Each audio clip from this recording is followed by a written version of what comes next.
ndagira ngo mvugane nawe. Imana yakubwiye ko izakugirira neza, ariko se kwesikoroka niho izanyuza? Imana y'amahoro idutabare itugirire neza. Imana yakubwiye ko izagukuza, ariko se kushaka kwikuza ubwo bizagenda gute? Kwishyira hejuru kubanziriza kugwa. Niwikuza Imana izagucisha bugufi, ariko niwicisha bugufi Imana izagushyira hejuru.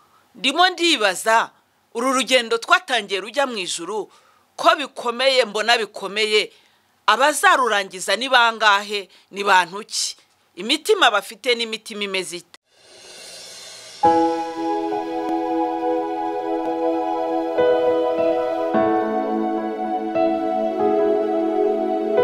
Data, mu izina rya Yesu turagushimiye. Tugushimiye ko waduciriye akanzu tukaba tugeze imbere yawe cyangwa imbere y'ubwiza bwawe, tugiye kuvuga ubutumwa bwiza bwawe nk'uko wabuduhaye.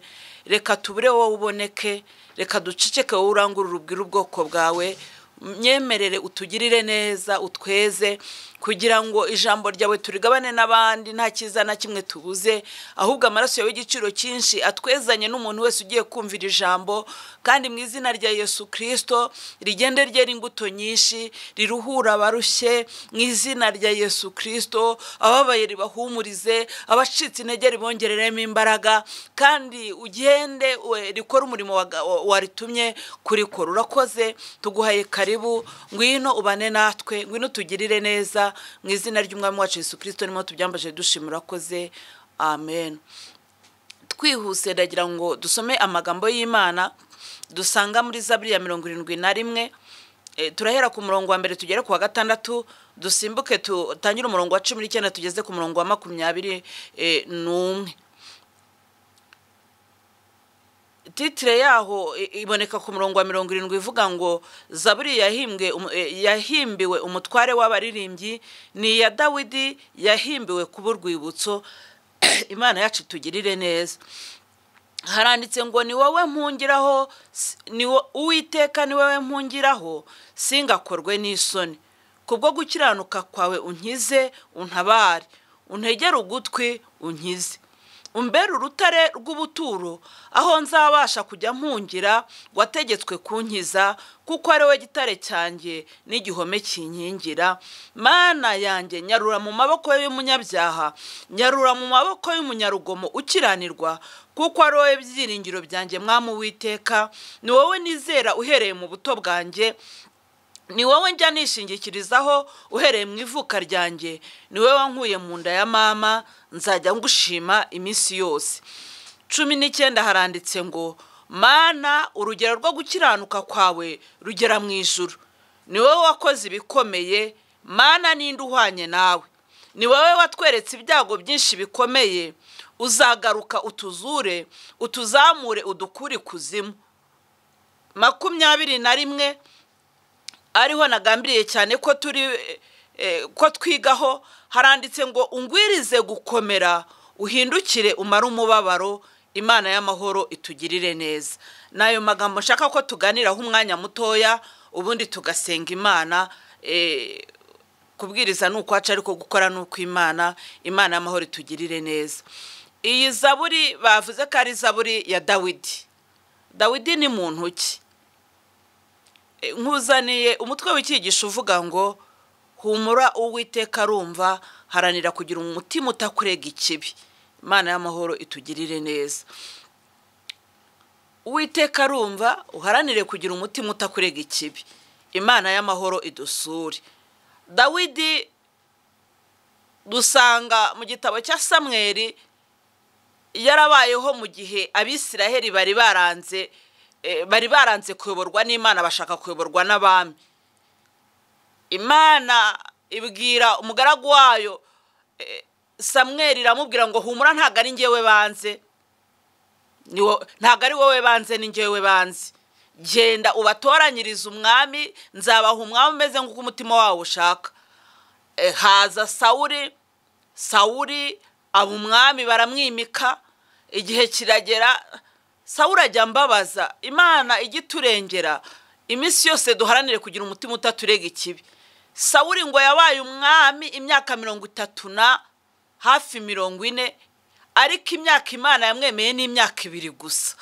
Ndimo ndibaza uru rugendo twatangiye rujya mu ijuru ko bikomeye, mbona bikomeye, abazarurangiza ni bangahe, ni bantu ki, imitima bafite n'imitima imeze ite?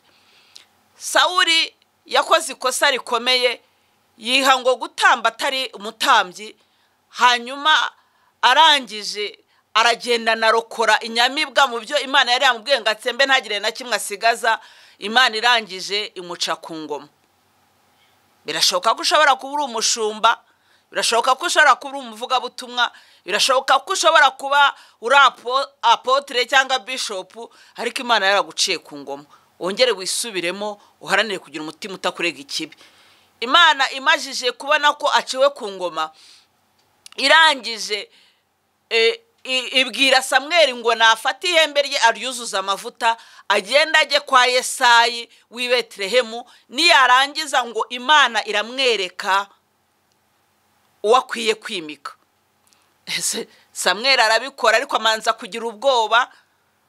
Imana ijya idusura mbere yo kugira icyo uvuga, mbere yuko Imana igutuma ukavuga ngo Imana yavuze, ujye ubanza uyibaze neza, kuko muri iyi minsi hagwiriye abantu biyitirira Imana atariyo, bavuga ngo Imana yavuze itavuze. Kandi namwe bakozi b'Imana, bwoko bw'Imana, mugire ubwenge, mushishoze, kuko iyi minsi ni y'intwara, n'intwari zo zamajije kunanirwa. Imana y'amahoro itugirire neza. Arangije ngo yuzuze ihembe ry'amavuta, ariko arangije abwira Imana imugira inama, iramubwira ngo genda uvuge ko ugiye gutamba, nibwo Sawuli atazabimenya. Ese wowe ujye ugisha inama Imana? Imana y'amahoro itugirire neza. Arangije agezeyo aramubwira ngo natumire abahungu be baze ku meza. Baraza, haza abahungu b'abajenerali bari bakomeye mu gisirikare cyo kwa Sawuli, barangwa abahungu b'abanyaburanga nk'uko Bibiliya bivuga. Buriya Bibiliya nivuga umuntu w'umunyaburanga ujye ubiha agaciro, kuko ngo bari abahungu beza. Muri ino minsi njya numva abakobwa bavuga ngo runaka ngo ni mwiza, ateye neza.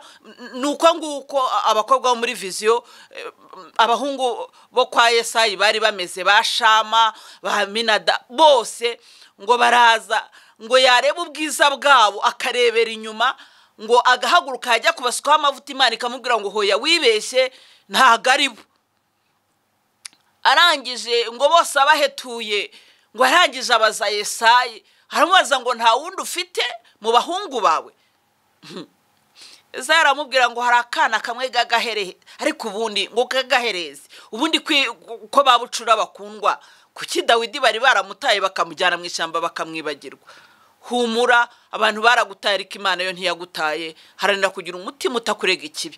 Abantu baguciye ku ngoma ariko Imana ntiyaguciyeho. Humura, haranira kugira umutima utakurega ikibi. Ongera wiyuzuze n'Imana. Niba hari ibyaha wari waraguyemo, niba wari waragendeye mu nzira zo gukiranirwa, Imana dusenga irumva, Imana dusenga irakora.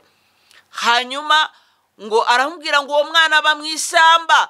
Tekereza gufata umwana mutoya w'umuhererezi ukamujyana mu ishyamba. Ariko Imana ishimwe ko ibyo tunyuramo byose Imana ibi bifiteho umugambi.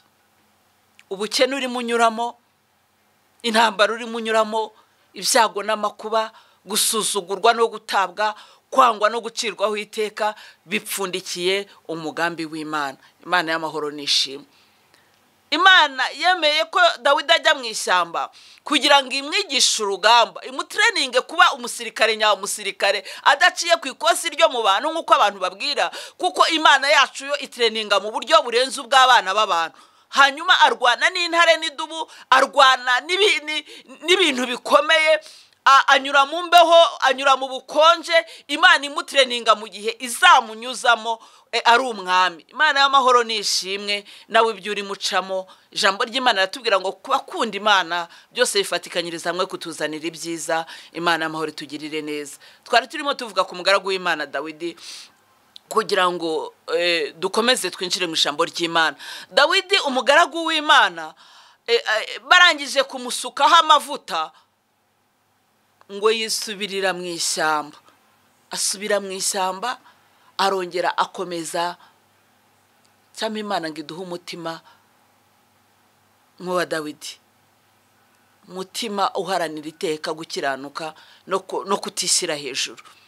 Dawidi ndamwibuka kenshi nkumva ankoza ahantu, nkumva ijambo rya Dawidi nagiye numva rinkoza ahantu. Mfite amatsiko yo kuzamubona nitugera mu ijuru, kandi tuzamubona uko bizagenda kose tuzamubona. Dawidi yisubirira mu ishyamba, ntiyahita ajya gutera kudeta ngo ashaka ubutegetsi. Oya, ntabwo ibyo ari byo byari bihimuhihibikaje. Yari abizi ko yavuganye nawe izishakira inzira. Ndagira ngo mvugane nawe, Imana yakubwiye ko izakugirira neza, ariko se kwesikoroka niho izanyuza? Imana y'amahoro idutabare, itugirire neza. Imana yakubwiye ko izagukuza, ariko se kushaka kwikuza ubwo bizagenda gute? Kwishyira hejuru kubanziriza kugwa. Niwikuza Imana izagucisha bugufi, ariko niwicisha bugufi Imana izagushyira hejuru. Imana y'amahoro idusure. Dawidi yisubira mu ishyamba, asubira kujya kurinda umukumbi. Imana ari mwigisha uko azarinda umukumbi w'igihugu. Imana y'amahoro itugirire neza. Ahageze ahahurira n'ibyago n'amakuba. Imana iteza ikibazo kugira ngo yinjize Dawidi ibwami, kugira ngo imutreninge neza, arebe ibikorerwa ibwami, arebe imirimo ihabera, arebe gahunda zaho, arebe uko umwami yicara, arebe uko umwami arya, arebe uko umwami atumiza inama, abirebe. Imana y'amahoro irangije ukabyara abakobwa n'abahungu bayubaha, iteza Sawuli ikibazo, ngo ahangwaho n'imyuka mibi yavaga ku Mana. Ndagira ngo mbabwire ko ibigeragezo byose ntago biva kuri shitani, hari biva no ku Mana, hari n'ibyo twikurura twebwe ubwacu. Imana y'amahoro idusure, Imana y'amahoro itugirire neza. Hanyuma arangije, amajije kugeragezwa gutyo cyangwa amajije kujya ibwami, ahageze ngo akajya acurangira umwami Sawuli, imyuka mibi kamuvamo. Kandi ikintu gicekeje giteye agahinda, dusomye mu ijambo ry'Imana, igihe Dawidi yajyaga kurwana na Goliyati, Dawidi yabajije umugaba w'ingabo, aramubaza ngo niko uriya muhungu ni mwendende? Ngo umugaba w'ingabo aramubwira ngo ndakurahiye nkabamuzi. Ni gute batari bamuzi kandi yaramucurangiraga imyuka mibi kamuvamo? Ndetse rimwe na rimwe ngo yarashakaga no kumutera icumu ngo rifata igikuta, ariko Dawidi akaryizibukira. Ndagira ngo nkubwire ko nta muntu n'umwe upfa mbere yo gupfa.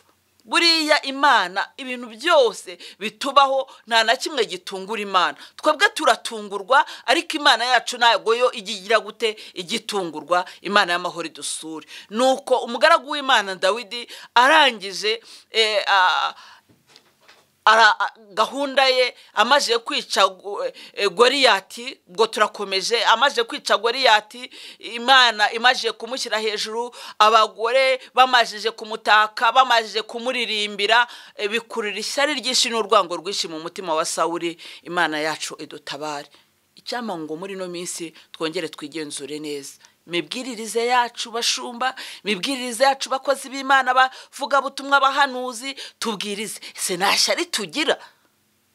Nasomye ijambo ry'Imana rirantangaza ngo ishyari niryo shuri rya nyuma, nako abantu uko bajya babivuga, ngo niryo shuri rya nyuma umuntu yiga agahita bumurozi. Nujya umenya watewe n'umwuka w'ishyari, ujya umenya ko uri musatira kuba umurozi. Imana y'amahoro itugirire neza. Dawidi rero ararwanywa mu gihe gikomeye. Ntabwo ndi buvuge inzira zikomeye z'inzitane yaciyemo zose ngo nzirangize, ahubwo ndagira ngo ngere ku kintu gikomeye cyamubabaje kikababaza umutima we, igihe yarwanywaga n'umwana we yibyariye.